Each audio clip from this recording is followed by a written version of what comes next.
चलिए बात करते हैं तमाम खबरों की सुपरफास्ट अंदाज में। प्रधानमंत्री नरेंद्र मोदी आज तमिलनाडु और पुडुचेरी के दौरे पर हैं। इस दौरान पीएम मोदी यहां कई परियोजनाओं की सौगात देंगे। प्रधानमंत्री नरेंद्र मोदी ने सबसे पहले पुडुचेरी पहुंचकर यहां कई योजनाओं और परियोजनाओं का शिलान्यास किया।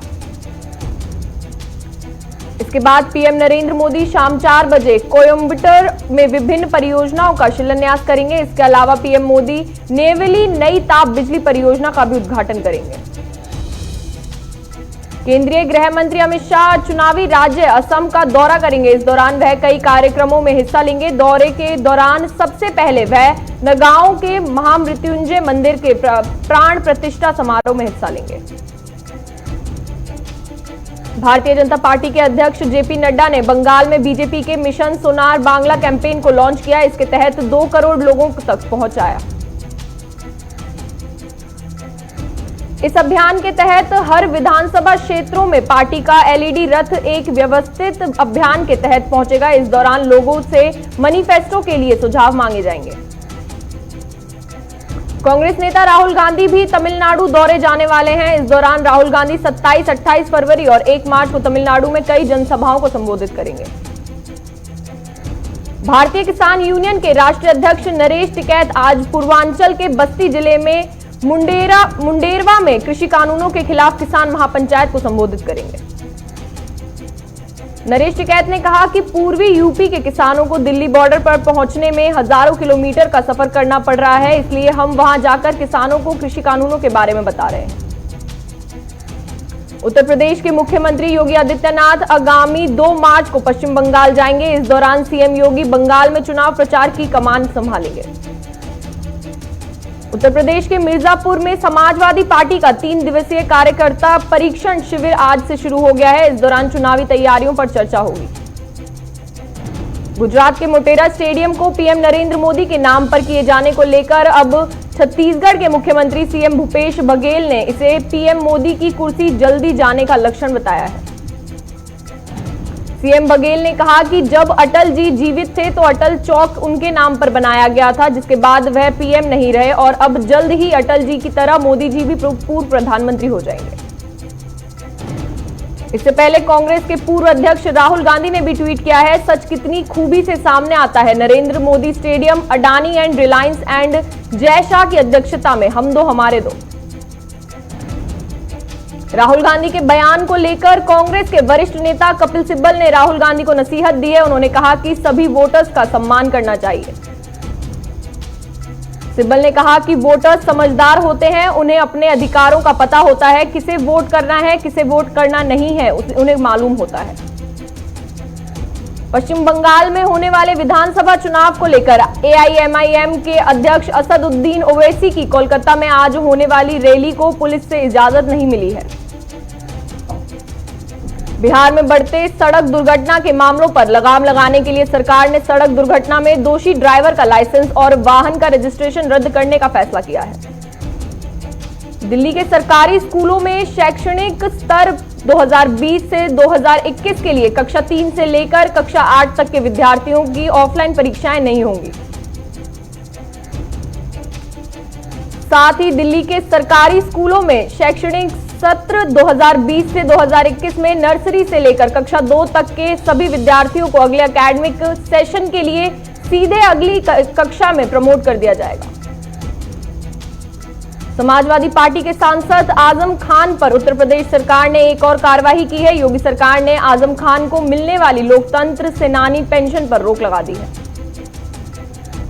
आरजेडी नेता तेजस्वी यादव ने नीतीश सरकार पर निशाना साधते हुए कहा कि बिहार में आरजेडी शासनकाल के मुकाबले अपराधों में 101.2% की बढ़ोतरी हुई है। देश में पिछले 24 घंटे में कोरोना वायरस के 16,738 नए कोरोना केस सामने आए हैं, जबकि इस दौरान 138 लोगों की मौत हो गई है। महाराष्ट्र के वाशिम जिले के देगांव स्थित एक स्कूल के छात्रावास में 229 छात्र और 3 कर्मियों की रिपोर्ट कोरोना पॉजिटिव आई है। हरिद्वार महाकुंभ में स्नान के लिए आने वाले संतों को भी 72 घंटे पहले ही कोविड नेगेटिव जांच रिपोर्ट लानी होगी। सभी आंकड़ों के 96 में ठहरने वाले संतों की कोविड की एंटीजन जांच की जाएगी। कोरोना के बढ़ते मामलों को देखते हुए केंद्र सरकार अलर्ट हो गई है। केंद्र ने महाराष्ट्र, केरल समेत 10 राज्यों में हाई लेवल मल्टी डिसिप्लिनरी टीमें नियुक्त की हैं। देश में कोरोना टीकाकरण का दूसरा फेज 1 मार्च से शुरू होगा। इस चरण में 60 साल से अधिक उम्र वाले लोगों को कोरोना वैक्सीन का टीका लगाया जाएगा। सीएम ममता बनर्जी ने पीएम मोदी को पत्र लिखकर कहा कि राज्य में चुनाव और कोरोना के बढ़ते मामलों को देखते हुए चुनाव से पहले पश्चिम बंगाल में सभी का टीकाकरण कर दिया जाना चाहिए। पत्र में ममता बनर्जी ने कहा कि राज्य सरकार मुफ्त में टीकाकरण को लेकर बड़ी मात्रा में जनता के लिए वैक्सीन खरीदना चाहती है। इस संबंध में केंद्र से स्वतंत्र रूप से खरीद में मदद करने के लिए अनुरोध भी किया गया।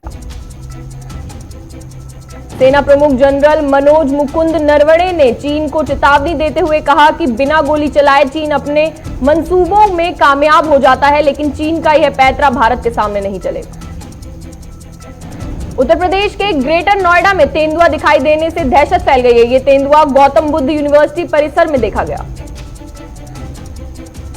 लोगों की ओर से सूचना दिए जाने के बाद वन विभाग की टीम अलर्ट हो गई है। मौके पर पहुंची टीम ने तेंदुओं की तलाश शुरू कर दी है। झारखंड के पूर्व राज्यपाल और पूर्व कैबिनेट सचिव प्रभात कुमार का ईमेल आईडी हैक हो गया है, जिसके बाद लोगों ने उन्हें जानकारी दी कि उनकी ईमेल में जरिए पैसे की मांग की जा रही है। ईमेल आईडी हैक होने के बाद प्रभात कुमार ने पुलिस में शिकायत करते हुए आशंका जताई कि हैकर उनकी आईडी से राष्ट्र विरोधी गतिविधियों को भी अंजाम दे सकता है। मौसम विभाग ने उत्तराखंड के चमोली में ऋषिगंगा तपोवन घाटी के लिए अलर्ट जारी किया है। मौसम विभाग के मुताबिक ऋषिगंगा नदी में आज 4 मीटर ऊंची लहरें उठ सकती हैं। मार्च महीने की अभी शुरुआत भी नहीं हुई है और गर्मी ने अपना रिकॉर्ड बनाना शुरू कर दिया है। 24 फरवरी का दिन साल 2021 का अभी तक का सबसे गर्म दिन था। बुधवार के दिन दिल्ली का अधिकतम तापमान 32.5 डिग्री दर्ज किया गया, तो वहीं न्यूनतम तापमान सामान्य से अधिक 12 डिग्री सेल्सियस दर्ज किया गया। मौसम विभाग के मुताबिक इस महीने के आखिर तक अधिकतम तापमान 33 डिग्री तक उछलांग लगा सकता है। गुलमर्ग में 26 फरवरी यानी कल से खेलो इंडिया विंटर गेम्स 2021 शुरू हो रहा है, जिसकी उद्घाटन कल प्रधानमंत्री नरेंद्र मोदी करेंगे। कल से 2 मार्च तक चलने वाले महोत्सव में देश के विभिन्न राज्यों और केंद्र शासित प्रदेशों से लगभग 1200 खिलाड़ी हिस्सा लेंगे। राजस्थान के जोधपुर में पुलिस को बड़ी कामयाबी मिली है। पुलिस ने जुआ खेलते हुए 5 लोगों को गिरफ्तार किया, जिनके पास से 7,500 रुपए बरामद हुए हैं। राजस्थान के चुरू में श्री विश्वकर्मा मंदिर में श्री विश्वकर्मा जयंती के शुभारंभ पर बच्चों की सामान्य ज्ञान, चित्रकला और मेहंदी प्रतियोगिता का आयोजन किया गया। यूपी के बुलंदशहर में हरियाणा स्वास्थ्य विभाग की स्पेशल टीम ने अवैध रूप से लिंग परीक्षण करने वाले 2 युवकों को गिरफ्तार करवा दिया है। यूपी के फतेहपुर में खाद्य सुरक्षा विभाग की टीम ने छापेमारी कार्रवाई करते हुए 480 लीटर मिलावटी दूध पकड़ा। यूपी के मुजफ्फरनगर में एक युवती ने पानी की टंकी से कूदकर आत्महत्या कर ली। वीडियो सोशल मीडिया पर काफी ज्यादा वायरल हो रहा है। यूपी के मुजफ्फरनगर में एक युवक की गोली मारकर हत्या से इलाके में सनसनी फैल गई। पुलिस ने मामले की जांच शुरू कर दी है। हमीरपुर में कुछ दबंगों द्वारा घर में घुसकर पिता को बंधक बनाकर किशोरी से गैंगरेप करने का मामला सामने आया है। पुलिस मामले की छानबीन में जुटी हुई है। बागपत के गोरा गांव में जमीन पर कब्जे को लेकर 2 पक्षों में विवाद हो गया है। इस दौरान जमकर मारपिटाई हुई और मारपिटाई के बाद पक्ष के 4 लोग घायल हो गए हैं। कर्नाटक में महाराष्ट्र से प्रवेश करने वाले हर एक व्यक्ति की चेकिंग की जाएगी, अनिवार्य कर दी है। आरटीपीसीआर रिपोर्ट नेगेटिव होने पर प्रवेश मिलेगा। फरीदाबाद में एक होटल में संदिग्ध परिस्थितियों में युवक की मौत का मामला सामने आया है। पुलिस ने शव को कब्जे में लेकर पोस्टमार्टम के लिए भेज दिया है। राजस्थान के धौलपुर में चलाए जा रहे अपराधियों के खिलाफ धरपकड़ अभियान के तहत पुलिस ने कार्रवाई करते हुए 5,000 रुपए की इनामी बदमाश को गिरफ्तार किया है। राजस्थान के तारानगर में बजट घोषणा के दौरान कांग्रेस कार्यकर्ताओं ने कहा कि मुख्यमंत्री ने क्षेत्रवासियों को बहुत बड़ी सौगात दी है। कार्यकर्ताओं ने पटाखे फोड़कर और मिठाई खिलाकर खुशी मनाई। राजस्थान के तारानगर में विधायक नरेंद्र गुडानिया के 2 साल पूरे होने पर कार्यकर्ता सम्मेलन कार्यक्रम को लेकर कांग्रेस कार्यकर्ताओं ने कार्यालय में बैठक आयोजित की। चूरू में राजधानी फिल्मों को बढ़ावा देने के लिए और बच्चे बच्चियों की प्रतिभाओं और को दर्शाने के लिए शहर में एजी फिल्म सिटी का सेटअप तैयार किया गया। कर्नाटक में पुनवार्स केंद्र में हेराफेरी का मामला सामने आया है, जिसकी शिकायत इंचार्ज मिनिस्टर से की गई है। कर्नाटक के बैल होंगल में एक व्यक्ति की रस्सी से गला घोंटकर हत्या कर दी गई है। डीएसपी ने दौरा कर जायजा लेते हुए शव को पोस्टमार्टम कराया है। नोएडा में पुलिस और बदमाशों के बीच मुठभेड़ हो गई है। मुठभेड़ के दौरान पुलिस की गोली लगने से एक बदमाश घायल हो गया है। घायल बदमाश को अस्पताल में भर्ती कराया गया। कर्नाटक के रामदुर्ग में पति ने अपनी पत्नी को रंगे हाथों प्रेमी संग पकड़ा। महिला और उसके प्रेमी को पति और गांव के लोगों ने मिलकर ट्रैक्टर में रस्सी बांधकर सजा दी। झारखंड के साहिबगंज में डीसी के निर्देश पर एसडीओ ने गदवा पहाड़ में छापा मारा। छापेमारी के दौरान भारी मात्रा में विस्फोटक बरामद हुए। झारखंड के साहिबगंज में कई मामलों में फरार चल रहे आरोपी सूर्य नारायण हांसदा को पकड़ने के बाद ग्रामीणों ने पुलिस टीम का ताबड़तोड़ हमला कर दिया।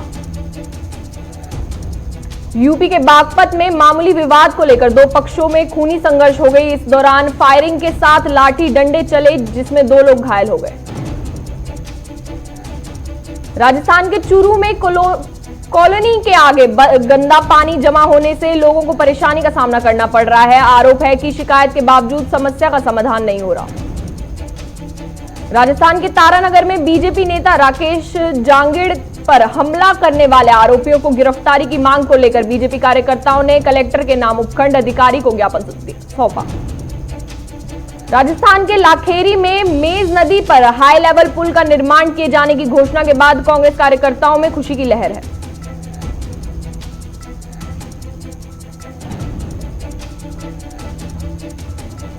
मुजफ्फरनगर में पुलिस ने ज्वेलरी की दुकान में हुई चोरी का खुलासा करते हुए एक शातिर अपराधी को गिरफ्तार किया है। यूपी के बागपत में पुलिस ने एक हत्याकांड का खुलासा करते हुए मामले में 2 आरोपियों को गिरफ्तार किया है, जिसमें एक आरोपी मृतक का बेटा है। हरियाणा के मुख्यमंत्री मनोहर लाल ने शिक्षा का नया सिस्टम विकसित करने के लिए शिक्षण संस्थानों की बैठक ली, जिसमें मुख्यमंत्री ने अधिकारियों को जरूरी दिशा निर्देश दिए। हरियाणा के भिवानी में लोकतांत्रिक अधिकारों पर हमले के विरोध में लोकतंत्र बचाओ दिवस पर किसान मजदूरों ने प्रदर्शन किया और केस रद्द और जब्त ट्रैक्टर वापसी की मांग की। भिवानी में अतिक्रमण हटाओ अभियान के तहत पुलिस ने कई वाहनों के चालान काटे और दुकानदारों को अतिक्रमण न करने की चेतावनी दी। हरियाणा मानव अधिकार आयोग के चेयरपर्सन न्यायमूर्ति एसके मित्तल ने बताया कि पिछले 1 साल के दौरान आयोग ने 3218 मामलों का निपटारा किया है। सेंसेक्स 412 अंकों की बढ़त के साथ 51,194 पर कारोबार कर रहा है। वहीं निफ्टी की बात की जाए तो निफ्टी 140 अंकों पर 15,122 पर कारोबार कर रहा है। पेट्रोल डीजल के दाम में बदलाव नहीं हुआ है। पेट्रोल 90.93 रुपए और डीजल 81.32 रुपए के हिसाब से कल के दाम पर बिक रहा है। देश की जीडीपी ग्रोथ में डिजिटल इकोनॉमी की भागीदारी बढ़ी है, जिससे सेक्टर में ग्रोथ होने से नौकरियां पैदा होंगी। आईटी मंत्रालय के मुताबिक डिजिटल इकोनॉमी आने वाले सालों में 3 से 5 गुना बढ़ेगी। नतीजतन 2025 तक जीडीपी में इसकी हिस्सेदारी बढ़कर 18 से 23% हो जाएगी। देश की डिजिटल इकोनॉमी को विदेशी निवेश का भी अच्छा सपोर्ट मिल रहा है। आईटी और हार्डवेयर सेक्टर में चालू वित्त वर्ष में अब तक फॉरेन डायरेक्ट इन्वेस्टमेंट करीब 17.5 अरब डॉलर हो चुका है। देश में अल्ट्रा हाई नेटवर्थ इंडिविजुअल की संख्या अगले 5 साल में यानी 2025 तक 63% बढ़कर 11,198 तक पहुंच जाएगी। भारतीय रिजर्व बैंक का मानना है कि क्रिप्टो करेंसी से देश की इकोनॉमी की वित्तीय स्थिरता प्रभावित हो सकती है और आरबीआई ने सरकार को अपनी चिंताओं से अवगत करा दिया है। जापान के बाद भारत सबसे ज्यादा साइबर हमले झेलने वाला एशिया का दूसरा देश बन गया है। हैकर्स ने पॉपुलर ब्रांड की नकल करके लोगों को झांसे में लिया और डाटा लीक करने की धमकी देकर करोड़ों कमाए हैं। भारत में सबसे ज्यादा 60% हमले फाइनेंस और इंश्योरेंस सेक्टर पर हुए, जिसके बाद मैन्युफैक्चरिंग और प्रोफेशनल सर्विसेज सेक्टर रहा। LIC ने नई बीमा ज्योति योजना पेश की है। इस पॉलिसी के तहत बीमा धारकों को हर साल गारंटेड वृद्धि मिलेगी। यह एक non linked non participating individual saving plan है। दुनिया में अब तक 11.30 करोड़ से ज्यादा लोग कोरोना से संक्रमित पाए गए हैं। वहीं इस महामारी से मरने वालों की संख्या कुल 25.06 लाख हो चुकी है। अमेरिका के आंकड़ों की बात की जाए तो अमेरिका में संक्रमितों का आंकड़ा 2.89 करोड़ से ज्यादा हो गया है। साथ ही अब तक 5.17 लाख लोगों ने कोरोना से अपनी जान गंवाई है। यूरोपीय यूनियन में वैक्सीन पासपोर्ट सिस्टम को लेकर मतभेद सामने आने लगे हैं। आज इस बारे में EU के मेंबर्स की अहम बैठक होने जा रही है। कनाडा के सबसे बड़े शहर टोरंटो में संक्रमण फिर तेजी से बढ़ रहा है, जिसे देखते हुए प्रशासन ने सख्ती का फैसला लेते हुए 3 महीने में दूसरी बार आउटडोर इवेंट्स पर पूरी तरह से रोक लगा दिया है। वैक्सीन ट्रायल के लिए दोगुने दाम देने पर भी बंदर नहीं मिल रहे हैं। अमेरिकी शोधकर्ताओं का कहना है कि बंदर वैक्सीन का परीक्षण करने में उपयोगी होंगे। पाकिस्तान के PM इमरान खान ने श्रीलंका में भी अलाप कश्मीर का राग किया। निवेश सम्मेलन में बोले कि भारत पाक के बीच सिर्फ कश्मीर का ही मुद्दा है। इस विवाद को वार्ता के जरिए जल्द सुलझाया जा सकता है। अमेरिका में लॉरेंस नाम के शख्स ने पड़ोसी का कत्ल कर उसका दिल निकाल लिया और आलू के साथ पकाकर घर वालों के साथ खा लिया। ऐसी दिल दहलाने वाली हरकत के बाद इस शख्स की गिरफ्तारी कर ली गई है। इटली का इटना ज्वालामुखी 15 दिन में तीसरी बार फूट पड़ा। ज्वालामुखी फटने से 1128 डिग्री सेल्सियस के तापमान के बराबर खौलते लावा की नदियां बहने लगी। चीन में तलाक के मामले को लेकर जज ने कहा, शादी के बाद महिला ने घर के काम किए इसलिए उसे 5 लाख रुपए मुआवजा देना चाहिए, जिसको लेकर लोग बोल रहे हैं कि इससे ज्यादा तो आया ले लेती है।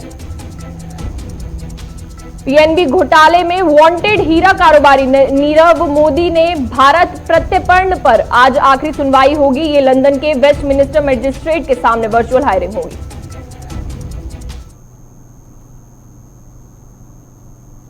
यूपी के मुख्यमंत्री योगी आदित्यनाथ क्या बोल रहे हैं, चलिए सुनते हैं। जो भी हमारे नेतागण हैं, कार्यकर्ता हैं, ये सब भी विश्वसनीयता के एक संकट से गुजरते हैं। उनके सामने अपनी विश्वसनीयता को प्रस्तुत करने का एक संकट खड़ा होता है।